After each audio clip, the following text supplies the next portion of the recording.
Hey everyone, and welcome to episode 1 of The Grind. So in this series, I'm going to be running through what I've been doing in game to progress, where I currently am in the game, and what my plans are for the future. This should work as a good resource for people that are completely new to the game, and also for those of you that are interested in following my progress. So I've been playing Black Desert since the launch on PC, I've also played on the Xbox release, and I'm really happy to be on the PS4 version. I've played pretty much non-stop since the start of the pre-release. I did play for almost a 30-hour stint with just 4 hours of sleep before going on for another 6 or 7 hours. And then today, unfortunately, I was at work, so I didn't have time to do that much. But what you can see on screen is I have leveled a wizard to 56 and my sorceress is currently level 53. In terms of my gear, I'm really happy with where I currently sit with my gear. Over the next couple of days, I'm looking forward to improving this significantly and pushing that gear as high as I can. As you can see though, the servers are currently crowded. It is only 11 PM at night here in the UK, so over in the NA region it's around sort of that 5 PM mark. We're coming up to the peak time. So the servers are already overcrowded. It's good to see a healthy population. Now what you can see on screen is my current AP and DP on my Sorceress, so 126 AP, 173 DP, and that's with the Helric only at +7 being an accuracy offhand. What I do want to draw your attention to though is the Black Abyssal weapon. Now this weapon is completely free and it is fantastic for new players. In fact, I leveled all the way to 55 with just the Kaya weapon once I hit Calphion. Before that I had the Ornella weapon. Now the Kaya weapon, you can Google, you pick this up for 50 CP in Calphion and it will carry you to level 55 with ease. Once you get to level 55, you might need some help from your friends, but you essentially go to Altanova, go to the arena and pick up a quest series. From there, once you've finished around 6 quests, you do have to do quite a challenging arena fight with a bunch of different NPCs. You then get awarded the Black Abyssal for your class. Now this weapon can be changed once a week from another class in Altanova, where the guy gives you a metal shard that you combine with the weapon and it turns it back into a chest that you can open on any character you want. But this weapon should definitely be the goal for any new player. You don't need to necessarily rush this, it will always be there, and as the game progresses there will be better alternatives, so don't feel pressured to do this. But if you are a new player looking to get the best gear possible, the Abyssal weapon will allow you to spend your resources on other things. So next up you'll see that I've gone for the Grunil armor. So I'm currently using 3 pieces Grunil armor, and there is a reason for this. Now the main reason is that once you finish the main Calphion story questline and you head towards Medaya, you'll get a free +13 Grunil helmet from the questline. This to me was a no-brainer then to progress into 3 pieces Grunil and use the dim magical armor as my last piece for my chest. This meant that I only had to upgrade 3 pieces to +15 before I started to work on getting them to Pride, Duo and Tri, and I didn't really have to worry about the chest. Now unfortunately the chest piece upgrade isn't currently in game, so what I'm now looking to do is progress to a full Grunil set, and I'm going to push on from there and look to get things to Pri, Duo and Tri systematically, 1 piece at a time, and probably stopping at Duo on each piece before I start to go for Tri. So that chest piece I was on about is the dim magical armor. Now you get this from the Calphion main quest line. It's really easy to pick up and there's really no reason not to do that. The beauty of this chest piece is it will become upgradable later on, so if you're not looking for the best gear currently, you will have something that will be able to be improved just from questing later on. It does improve up to the point where it's on par with duo pieces of armor, so it's definitely an investment for those of you that aren't necessarily looking to get your gear to Tri anytime soon. From that same questline you'll also pick up an offhand that you can use. Now the offhand is again a dim magical offhand. It can be upgraded to roaring and that questline is currently in the game, so it does become a very solid choice for an offhand and will help you to prevent the need to enhance gear if all you're looking to do is grind, make some money and save up. If you're not overly bothered in PvP, then that's another viable option for you. If you are more PvP focused, chances are you'll either need an accuracy offhand or you'll want more AP from an AP offhand. But those again are from quest lines, so you can get the chest piece, you can get an offhand and you can get a weapon, and you don't need all of that gear to hit 55. Like I said, you can get the Kaya weapons for CP over in Calphion and that's going to give you an option for leveling.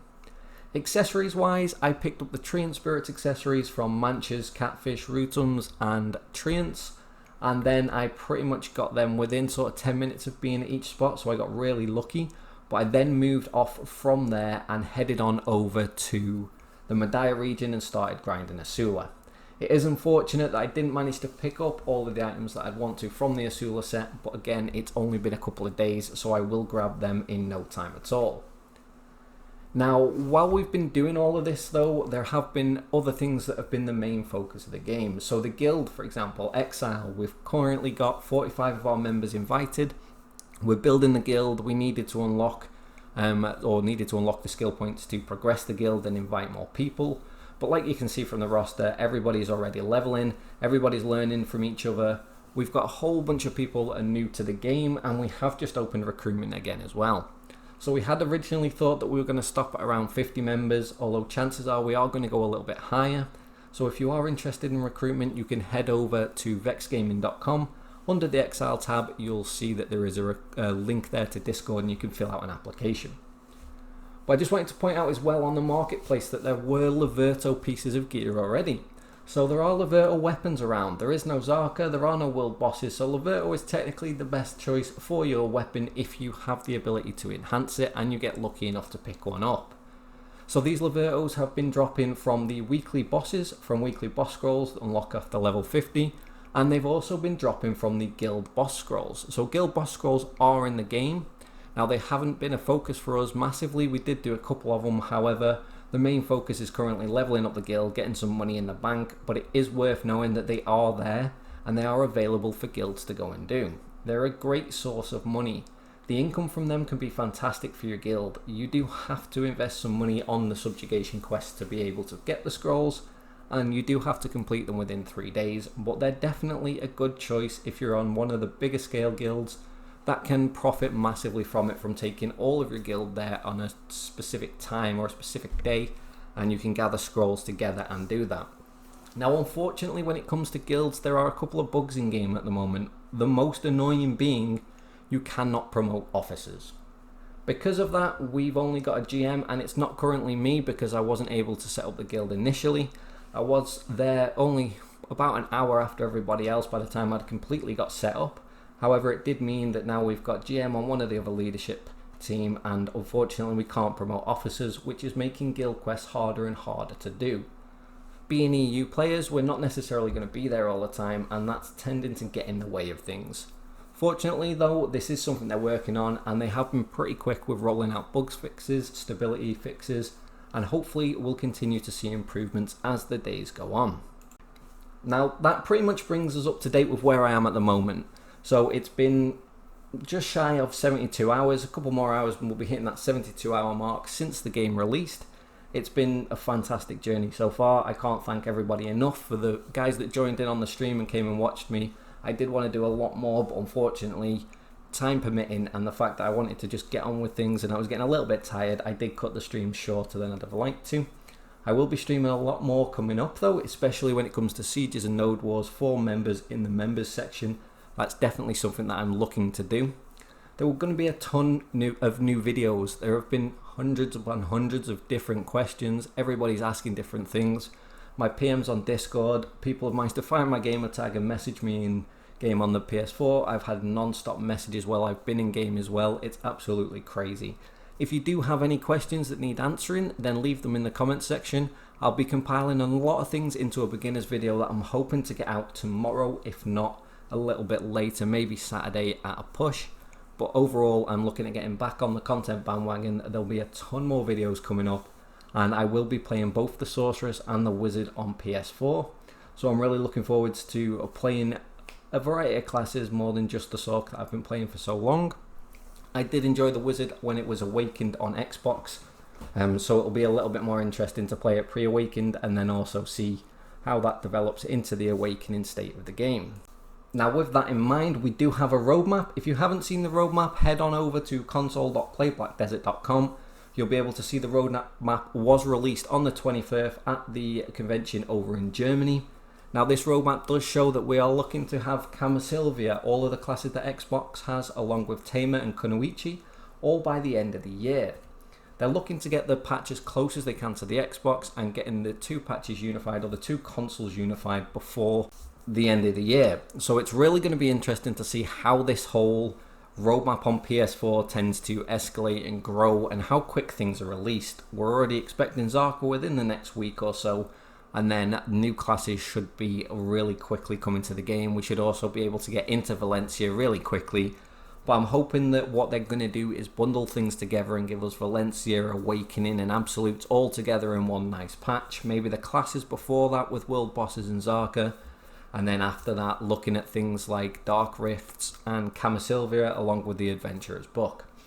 So overall, there are a ton of things to come. I'm going to be doing as much as I can in terms of producing content that's going to help the community, as well as also producing entertaining stuff. As I said at the very start, this is episode 1 of the grind. There will be one of these at least once a week, if not more often. I'll be looking at highlighting some of my achievements in games, some of the things that we've done as a guild, as well as my progress. I'll also be giving you some hints and tips on the nodes, what I'm doing to make money, how I'm making money, and a couple of other little insider tips. So as always guys, if you are new to the channel and you haven't already, please hit that subscribe button. I do appreciate the support from absolutely every one of you. If you do want to show a little bit of extra support and want to be able to view members only streams, which will be things like the Sieges and the Node Wars, then do hit up that membership section. It's currently $4.99 a month. There are other options as well, and for the higher tiers I will also be providing a lot more in terms of insider money making tips, guides and information that aren't necessarily available to the rest of the community. Anyway guys, it's getting really late for me, so I'm going to leave it there and I'll catch you in the next video.